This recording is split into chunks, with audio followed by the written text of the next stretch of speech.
جميع العالم والصلاة والسلام على محمد سيد العرب والعجم وعلى آله وأصحابه ونبي العلوم والحكم. قال تعالى فلولا نفر من كل فرقة منهم طائفة ليتفقهوا في الدين ولينذروا قومهم إذا رجعوا إليهم لعلهم يحذرون. وقال رسول الله صلى الله عليه وسلم من سلك طريقا يطلب فيه علما سلك الله به طريقا إلى الجنة. صدق الله العظيم. قال المصنف رحمه الله تعالى ونفعنا بعلومه في الدارين آمين.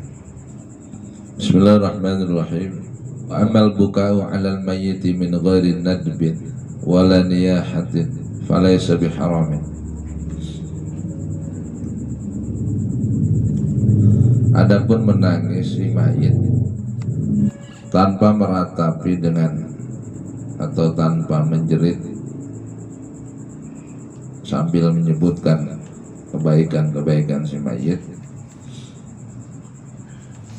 dan menangis tanpa meratapi, maka falaysa biharamin, maka menangis si mayit seperti itu tidak haram.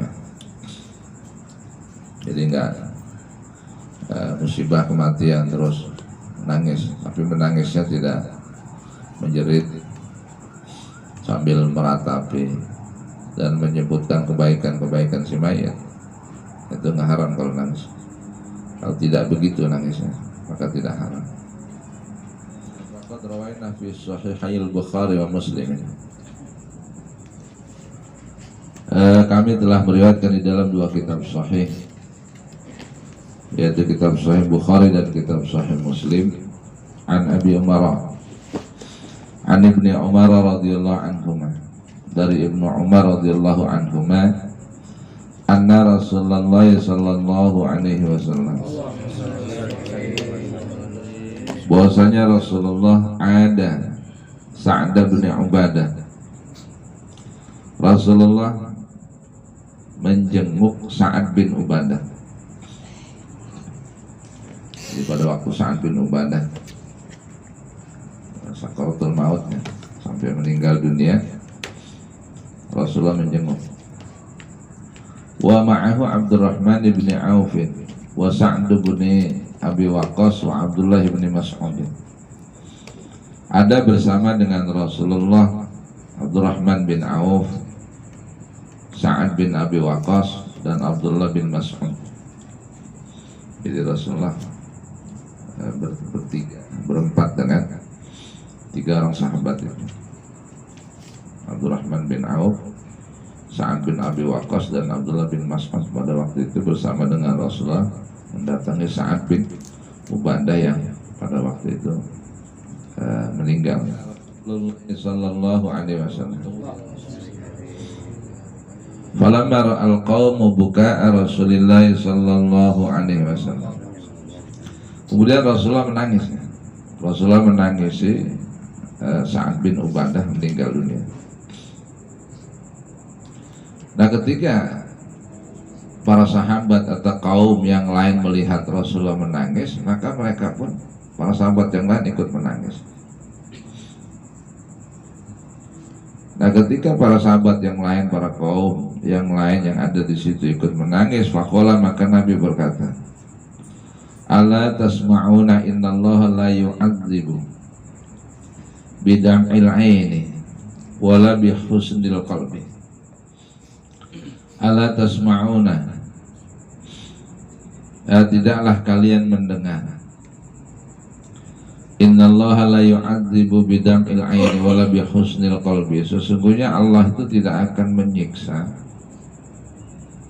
sesungguhnya Allah tidak akan menyiksa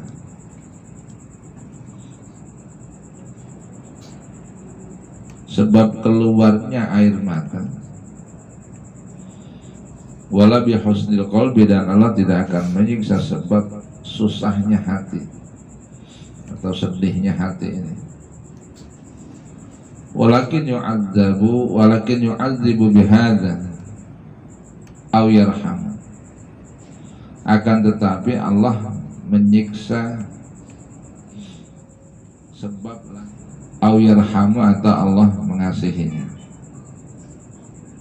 Nah, ketika Rasul mengatakan akan tetapi Allah menyiksa sebab lantaran ini. Nah ini itu apa? Wa asyara ila lisanihi sallallahu alaihi wasallam. Akan tetapi Allah menyiksa sebab lantaran ini. Rasulullah berisyarat kepada lisannya, mulutnya. Jadi justru kebanyakan nanti dari dosa itu sebab mulut kita ya, ucapan kita.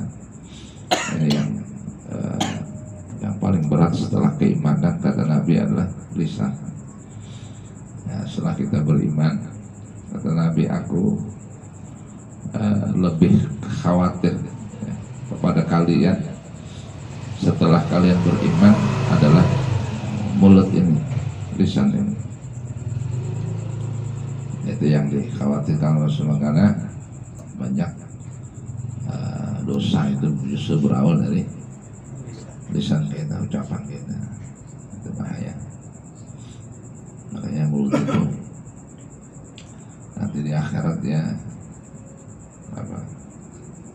nggak bisa berbuat apa-apa, sedangkan anggota yang lain semua mengakui kesalahan-kesalahannya.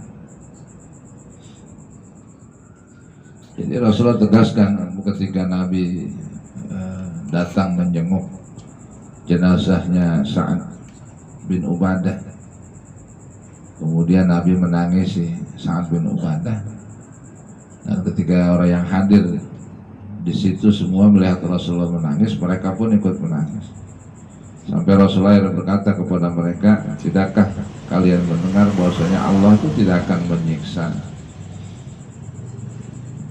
sebab lantaran keluarnya air mata atau menangis sebab kematian, dan juga Allah tidak akan menyiksa seseorang sebab susahnya hatinya karena ditinggal mati atau kematian.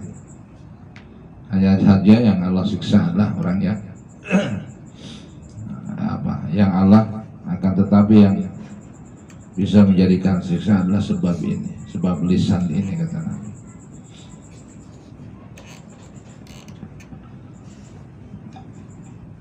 Ini yang paling berat ya, makanya lisan itu dijaga.